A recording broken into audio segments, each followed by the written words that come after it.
Hi hello ಎಲ್ಲರಿಗೂ ನಮಸ್ಕಾರ. ನಾನು ನಿಮ್ಮ ಲಕ್ಷ್ಮೀಗೌಡ ಮಾತನಾಡುತ್ತಿರುವುದು. ಯಾರೆಲ್ಲ ಇನ್ನು ನನ್ನ ಕಾಮನಬಿಲ್ಲು ಕಥಾಗುಚ್ಛ ಯೂಟ್ಯೂಬ್ ಚಾನಲ್ ಸಬ್ಸ್ಕ್ರೈಬ್ ಮಾಡದೆ ಕತೆ ಕೇಳ್ತಿದ್ದೀರಾ, ಪ್ಲೀಸ್ ಸಬ್ಸ್ಕ್ರೈಬ್ ಮಾಡಿ ಕತೆ ಕೇಳಿ. ಹಾಗೆ ನನ್ನ ಕತೆ ನಿಮ್ಮೆಲ್ಲರಿಗೂ ಇಷ್ಟ ಆದ್ರೆ ಕಮೆಂಟ್ ಮಾಡಿ, ಶೇರ್ ಮಾಡಿ. ಜಾನಕಿರಾಮ ಕಥೆಯ ಮುಂದುವರೆದ ಸಂಚಿಕೆ. ವಿಕ್ರಮ್, ಆದಷ್ಟು ಬೇಗ ನಮ್ಮ ಕಾಲೇಜಿನ ಪಕ್ಕದ ರೋಡಿನಲ್ಲಿರುವ ಬಾರ್ ಬಳಿ ಬಾ. ಯಾಕೆ ಶೇಖರ್, ಏನಾಯ್ತು? ನೀನ್ ಯಾಕೆ ಆ ಬಾರ್ ಬಳಿ ಹೋಗಿದ್ದೀಯಾ ಎಂದು ಗೊಂದಲದಲ್ಲಿಯೇ ಕೇಳಿದನು.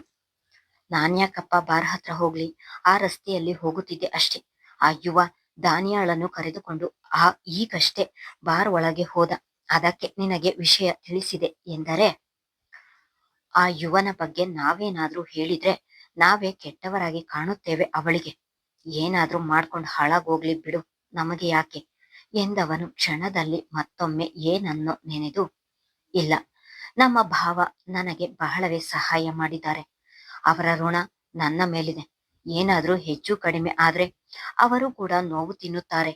ಅವರ ಮರ್ಯಾದೆಯೇ ಹೋಗುವುದು ಎಂದು ಯೋಚಿಸಿದವನು, ಶೇಖರ್ ಪ್ಲೀಸ್, ನೀನು ಅಲ್ಲಿಯೇ ಇರು, ನಾನು ಈಗ್ಲೇ ಬರುತ್ತೇನೆ ಎಂದು ಪಾರ್ಕಿಂಗ್ನಲ್ಲಿ ನಿಲ್ಲಿಸಿದ ತನ್ನ ಬೈಕ್ ತೆಗೆದುಕೊಂಡು ಆ ಮದ್ಯದ ಅಂಗಡಿ ಬಳಿ ಹೋಗಿದ್ದನು.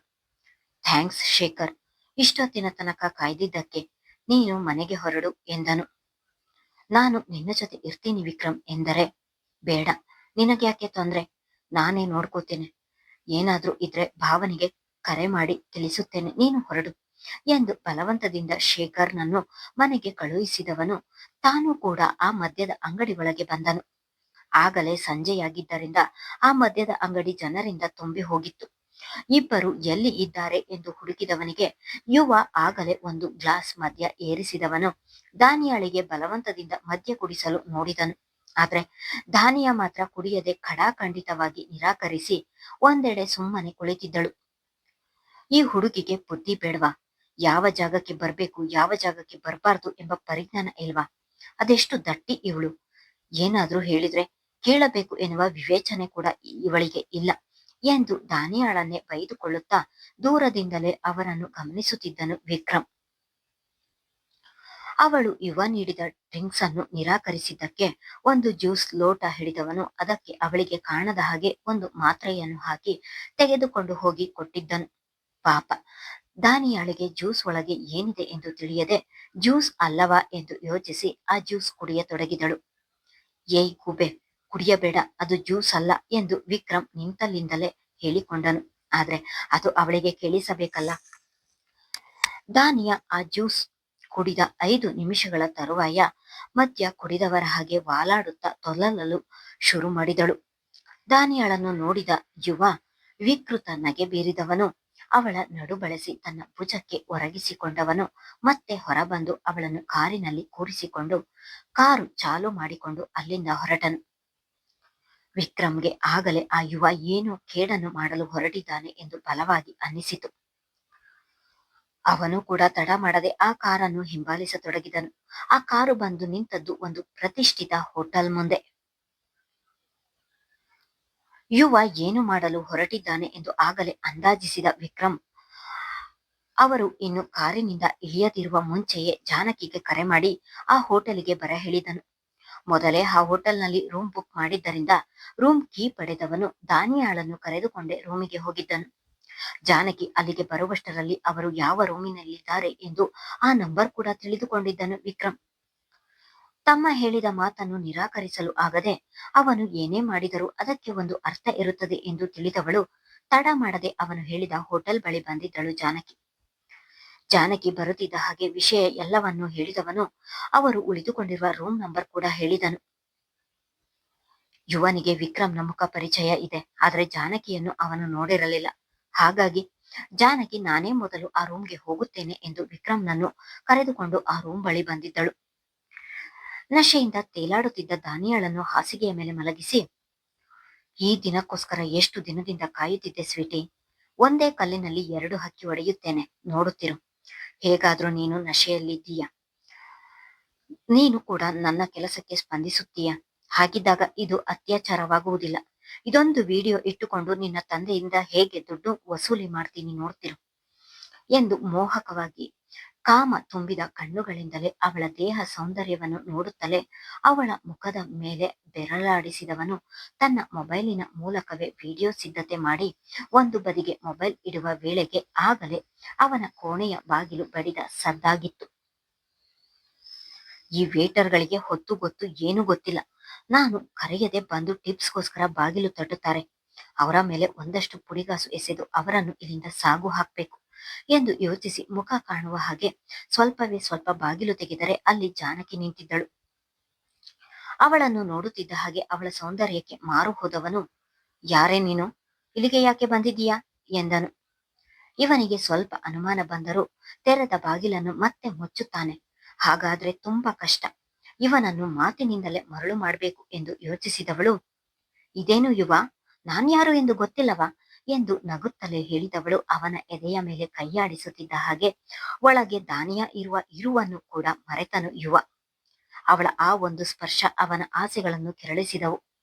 ತಕ್ಷಣಕ್ಕೆ ಬಾಗಿಲಿನ ಮೇಲಿನ ಹಿಡಿತವನ್ನು ಕೈಬಿಟ್ಟಿದ್ದನು. ಅವನು ಬಾಗಿಲನ್ನು ಬಿಟ್ಟು ನಿಂತ ತಕ್ಷಣ ಬಾಗಿಲನ್ನು ತಳ್ಳಿಕೊಂಡೇ ಒಳ ಬಂದಿದ್ದಳು. ಆದ್ರೆ ಯುವನಿಗೆ ಮರೆಯಲ್ಲಿ ನಿಂತಿದ್ದ ವಿಕ್ರಮ್ ಜಾನಕಿಯ ಹಿಂದೆ ಬಂದವನನ್ನು ನೋಡಿ ಮುಖದ ಮೇಲೆ ಬೆವರೊಡೆಯಲು ಶುರುವಾಯಿತು. ಹಾಸಿಗೆಯ ಮೇಲೆ ಪ್ರಜ್ಞೆ ಇಲ್ಲದೆ ಏನೇನೋ ಬಡಬಡಿಸುತ್ತಾ ಮಲಗಿರುವ ದಾನಿಯಳನ್ನು ನೋಡಿ ಕೋಪಕ್ಕೆ ಕೈ ಮುಷ್ಟಿ ಮಾಡಿದವಳು ಅವನ ಕೆನ್ನಿಗೆ ಜೋರಾಗಿ ಬಾರಿಸಿದಳು. ಯಾವಳೆ ನೀನು, ನನಗೆ ಹೊಡೆಯುತ್ತೀಯ ಎಂದು ಜಾನಕಿಗೆ ಹೊಡೆಯಲು ಕೈ ಎತ್ತುತ್ತಿದ್ದ ಹಾಗೆ ಅವನ ಕೈ ಹಿಡಿದ ವಿಕ್ರಮ್ ಅವನ ಮುಖಕ್ಕೆ ಸರಿಯಾಗಿ ಹೊಡೆದಿದ್ದನು. ತಮ್ಮನನ್ನು ಹಿಂದಕ್ಕೆ ಸರಿಸಿ ಅವನ ಕೊರಳ ಪಟ್ಟಿ ಹಿಡಿದು, ಹೆಣ್ಣು ಮಕ್ಕಳು ಅಂದ್ರೆ ನಿನ್ನ ಆಟದ ವಸ್ತು ಎಂದು ತಿಳಿದಿದ್ದೀಯಾ? ನಿನ್ನ ಚಪಲ ತೀರಿಸಿಕೊಳ್ಳಲು ಕಂಡವರ ಮನೆ ಹೆಣ್ಣು ಮಕ್ಕಳ ಜೀವನ ಹಾಳು ಮಾಡಿ ಅವರ ಕುಟುಂಬದವರೆಲ್ಲರ ಕಣ್ಣೀರಿಗೆ ಕಾರಣವಾಗುತ್ತಿದ್ದೀಯಾ ದುಷ್ಟ? ಇವಳು ಯಾರ ಮಗಳು ಎಂದು ಗೊತ್ತಿದ್ದು ಸಹ ಇಂಥ ಸಾಹಸಕ್ಕೆ ಕೈ ಹಾಕಿದ್ದೀಯಾ ಎಂದರೆ ನಿನ್ನ ಧೈರ್ಯವನ್ನು ಮೆಚ್ಚಲೇಬೇಕು. ಇವಳ ಅಣ್ಣನಿಗೆ ತಿಳಿದರೆ ನಿನ್ನ ಜೀವ ಸಹಿತ ಉಳಿಸುವುದಿಲ್ಲ. ಇಲ್ಲ, ಹಾಗಾಗಬಾರ್ದು. ನಿನ್ನಿಂದ ನೊಂದ ಹೆಣ್ಣು ಮಕ್ಕಳ ಶಾಪದಿಂದ ನೀನು ಪ್ರತಿ ಕ್ಷಣ ನೋವಿನಲ್ಲಿ ನರಳಬೇಕು ಎಂದು ಕೋಪದಲ್ಲಿಯೇ ಹೇಳಿದವಳು, ಪಾಪು, ಈಗ್ಲೇ ಪೊಲೀಸ್ನವರಿಗೆ ಕರೆ ಮಾಡು. ಇವನು ಸಾಯುವವರೆಗೂ ಹೊರಗೆ ಬರಬಾರ್ದು, ಹಾಗೆ ಮಾಡ್ತೀನಿ ಎಂದಳು. ಬೇಡ ಅಕ್ಕ, ಈಗ ನಾವು ಪೊಲೀಸ್ ಎಂದು ಹೋದ್ರೆ ದಾನಿಯಳ ವಿಷಯ ಆಚೆ ಬರುತ್ತದೆ. ಇದರಿಂದ ಅವಳ ಭವಿಷ್ಯಕ್ಕೆ ತೊಂದರೆಯಾಗುತ್ತದೆ. ಅಲ್ಲದೆ ಮನೆ ಮರ್ಯಾದೆ ಕೂಡ ಹೋಗುತ್ತದೆ. ಹೇಗಿದ್ದರೂ ದಾನಿಯ ಸೇಫ್ ಆಗಿದ್ದಾಳಲ್ಲ, ಅವನನ್ನು ಬಿಟ್ಟು ಬಿಡು ಎಂದನು. ವಿಕ್ರಮ್ ಮಾತು ಕೇಳಿದವಳಿಗೆ ದಾನಿಯ ಇನ್ನು ಓದುತ್ತಿರುವ ಹುಡುಗಿ, ಇದೆಲ್ಲ ಆಚೆ ಬಂದರೆ ಅವಳಿಗೆ ತೊಂದರೆಯಾಗುತ್ತದೆ ಎಂದು ಯೋಚಿಸಿ ಅವನು ಹೇಳುತ್ತಿರುವುದು ಸರಿ ಎನಿಸಿ, ಇನ್ನೊಮ್ಮೆ ದಾನಿಯ ತಂಟೆಗೆ ಬಂದರೆ ನಿನ್ನನ್ನು ಮಾತ್ರ ಸುಮ್ಮನೆ ಬಿಡುವುದಿಲ್ಲ ಎಂದು ಎಚ್ಚರಿಕೆ ನೀಡಿ ಅವನ ಕೊರಳ ಪಟ್ಟಿ ಬಿಟ್ಟ ತಕ್ಷಣ ತನ್ನ ಮೊಬೈಲ್ ಅನ್ನು ಕೂಡ ಅಲ್ಲಿಯೇ ಬಿಟ್ಟು ಪರಾರಿಯಾಗಿದ್ದನು. ಬಹುಶಃ ಅಲ್ಲಿ ವಿಕ್ರಮ್ ಇರದೆ ಬರೀ ಜಾನಕಿ ಮಾತ್ರ ಇದ್ದಿದ್ದರೆ ಆ ಯುವ ಹೆದರುತ್ತಿರಲಿಲ್ಲವೇನೋ. ವಿಕ್ರಮ್ ವ್ಯಕ್ತಿತ್ವ ಎಂಥದ್ದು, ಕಾಲೇಜಿನಲ್ಲಿ ಅವನಿಗೆ ಎಷ್ಟು ಬೆಂಬಲ ಇದೆ ಎಂದು ಚೆನ್ನಾಗಿ ಅರಿತವನು ವಿಕ್ರಮ್ ಮುಂದೆ ನಾಚಿಕೆಯಾದಂತಾಗಿ ತಿರುಗಿಯೂ ಸಹ ನೋಡದೆ ಹೋಗಿದ್ದನು. ಯುವ ಎಂದು ಏನೇನೋ ಕನವರಿಸುತ್ತಿದ್ದವಳನ್ನು ನೋಡಿ ಅಸಾಧ್ಯ ಕೋಪಗೊಂಡವನು, ಯುವ ಅಂತೆ ಯುವ, ಈಡಿಯಟ್ ಎಂದು ಅರೆ ಪ್ರಜ್ಞಾವಸ್ಥೆಯಲ್ಲಿರುವವಳಿಗೆ ಹೊಡೆಯಲು ಕೈ ಎತ್ತಿದರೆ, ಪಾಪು, ಏನ್ ಮಾಡ್ತಿದೀಯ? ಅವಳಿಗೆ ಪ್ರಜ್ಞೆ ಇಲ್ಲ. ಈ ಸಮಯದಲ್ಲಿ ಹೀಗೆಲ್ಲ ಮಾಡಬಾರದು ಎಂದು ತಮ್ಮನನ್ನು ತಡೆದವಳಿಗೆ ಎಂದೂ ಕೋಪಗೊಳ್ಳದವನು ಇಂದು ದಾನಿಯ ಮೇಲೆ ಕೋಪ ಮಾಡಿಕೊಂಡಿರುವುದನ್ನು ನೋಡಿ ಆಶ್ಚರ್ಯಚಕಿತಳಾದಳು. ಕೈ ಮುಷ್ಟಿ ಹಿಡಿದವನಿಗೆ ವಿಡಿಯೋ ಮಾಡಲು ಯುವ ಇಟ್ಟಿದ್ದ ಮೊಬೈಲ್ ಕಣ್ಣಿಗೆ ಬಿದ್ದಿತು. ತಕ್ಷಣ ಆ ಮೊಬೈಲ್ ತೆಗೆದುಕೊಂಡು ವಿಡಿಯೋ ಆಫ್ ಮಾಡಿ ಇಲ್ಲಿಯವರೆಗೆ ರೆಕಾರ್ಡ್ ಆದ ವಿಡಿಯೋ ನೋಡಿದವನು ದಾನಿಯಳಿಗೆ ಏನು ಆಗದಿರುವುದನ್ನು ನೋಡಿ ಉಸಿರು ಹೊರದಬ್ಬಿ ಆ ವಿಡಿಯೋವನ್ನು ತನ್ನ ಮೊಬೈಲಿಗೆ ಕಳಿಸಿಕೊಂಡು ಯುವನ ಮೊಬೈಲಿನಲ್ಲಿದ್ದ ಅವಳ ವಿಡಿಯೋವನ್ನು ಡಿಲೀಟ್ ಮಾಡಿದ ಮೊಬೈಲ್ ಅಲ್ಲಿಯೇ ಬಿಸಾಡಿದನು. ದಾನಿಯಾ, ದಾನಿಯಾ, ಎದ್ದೇಳು ಎಂದು ದಾನಿಯಾಳ ಕೆನ್ನೆ ತಟ್ಟುತ್ತಾ ಅವಳನ್ನು ಎಚ್ಚರ ಮಾಡಲು ನೋಡುತ್ತಿದ್ದಳು ಜಾನಕಿ. ಅದ್ಯಾವ ಮಾತ್ರೆ ಹಾಕಿದನೋ ಗೊತ್ತಿಲ್ಲ ಅಕ್ಕ, ಇನ್ನು ನಶೆ ಇಳಿದಿಲ್ಲ ಇವಳಿಗೆ. ಬಚ್ಚಲ ಮನೆ ಕರೆದುಕೊಂಡು ಹೋಗಿ ಅವಳ ಮೇಲೆ ಒಂದು ತಂಬಿಗೆ ನೀರು ಸುರಿ, ಆವಾಗ್ಲಾದ್ರೂ ಎಚ್ಚರವಾಗುತ್ತಾಳೇನೋ ಎಂದನು ಅದೇ ಕೋಪದಲ್ಲಿ. ಪಾಪು, ಆಗ್ಲೇ ಗಾಳಿ ಥಂಡಿಯಾಗಿ ಹೊಡೆಯುತ್ತಿದೆ.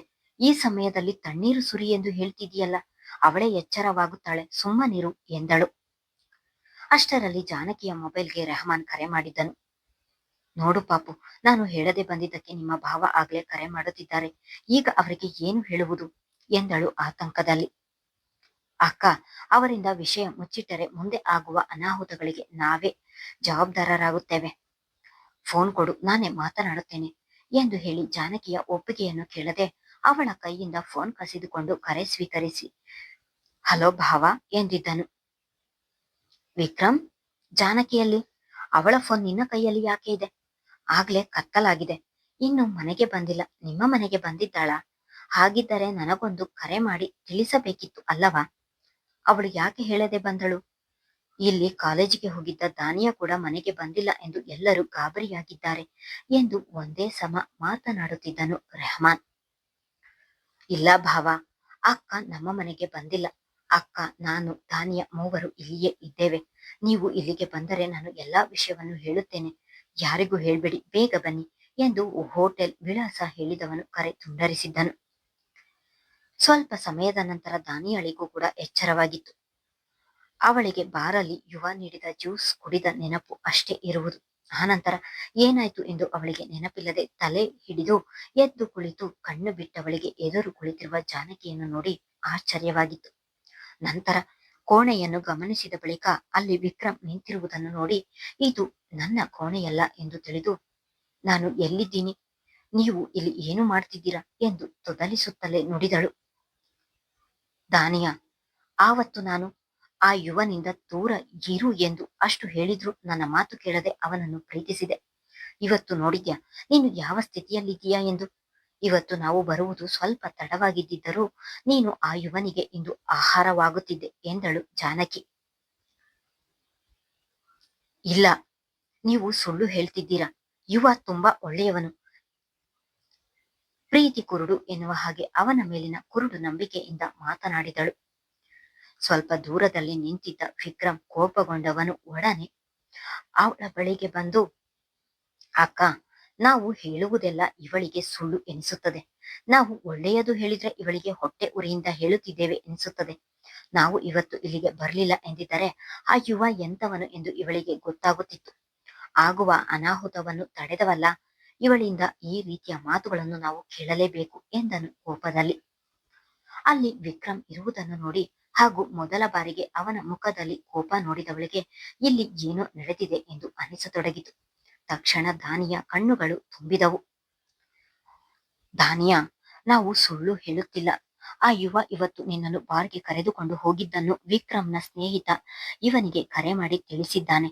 ವಿಕ್ರಮ್ ತಕ್ಷಣ ಅಲ್ಲಿಗೆ ಬಂದಾಗ ಯುವ ಜ್ಯೂಸಿನಲ್ಲಿ ಯಾವುದೋ ಮಾತ್ರೆ ಹಾಕಿ ಕೊಟ್ಟಿದ್ದಾನೆ. ನಂತರ ನಿನಗೆ ಗೊತ್ತಿಲ್ಲದೆ ಆ ಜ್ಯೂಸ್ ಕುಡಿದಿದ್ದೀಯಾ. ಜ್ಯೂಸ್ ಕುಡಿದ ನಂತರ ಯಾವುದೇ ಘಟನೆ ನಿನಗೆ ನೆನಪಾಗಿಲ್ಲ. ಆ ಬಾರ್ನಿಂದ ನಿನ್ನನ್ನು ಈ ಹೋಟೆಲ್ಗೆ ಕರೆದುಕೊಂಡು ಬಂದಿದ್ದಾನೆ.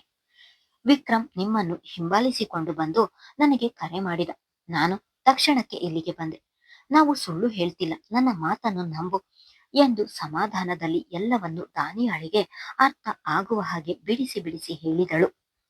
ಜಾನಕಿಯ ಮಾತು ಕೇಳಿದವಳು ಎಲ್ಲಾ ಘಟನೆಗಳನ್ನು ನೆನಪಿಸಿಕೊಂಡು ಜಾನಕಿ ಹೇಳಿದ್ದು ನಿಜ ಎನಿಸಿತು. ಒಡನೆ ಜಾನಕಿಯ ಮಡಿಲಿಗೆ ಬಿದ್ದು ಮುಖ ಮುಚ್ಚಿ ಜೋರಾಗಿ ಅಳತೊಡಗಿದಳು ದಾನಿಯ. ನೀವೆಲ್ಲರೂ ಎಷ್ಟು ಹೇಳಿದ್ರು ಅವನು ಒಳ್ಳೆಯವನು ಎಂದು ನಂಬಿ ನಾನು ಮೋಸ ಹೋದೆ. ಅವನನ್ನು ಮಾತ್ರ ನಾನು ಸುಮ್ಮನೆ ಬಿಡುವುದಿಲ್ಲ. ನೀವಿಬ್ಬರು ಇವತ್ತು ಬರದೆ ನನಗೆ ಏನಾದ್ರೂ ಹೆಚ್ಚು ಕಡಿಮೆ ಆಗಿದ್ದರೆ ನಾನು ಬದುಕುತ್ತಿರಲಿಲ್ಲ ಎಂದು ಮಲಗಿದ್ದಲ್ಲೇ ಹೇಳಿಕೊಂಡು ಇನ್ನು ಜೋರಾಗಿ ಅಳಲು ಶುರು ಮಾಡಿದಳು. ದಾನಿಯಾಳಿಗೆ ಅಹಂಕಾರವಿರಬಹುದು, ಹಣದ ದರ್ಪವಿರಬಹುದು, ಜಾನಕಿಯ ಮೇಲೆ ಕೋಪವಿರಬಹುದು. ಹಾಗಂತ ಇವನ ಬಳಿ ಎಂದಿಗೂ ಅವಳು ಎಲ್ಲೇ ಮೀರಿ ವರ್ತಿಸಿದವಳಲ್ಲ. ಅವನೇ ಇವಳನ್ನು ಮುಟ್ಟಲು ಬಂದಾಗೆಲ್ಲ ಅವನಿಂದ ಅಂತರವನ್ನು ಕಾಯ್ದುಕೊಳ್ಳುತ್ತಲೇ ಬಂದಿದ್ದಳು.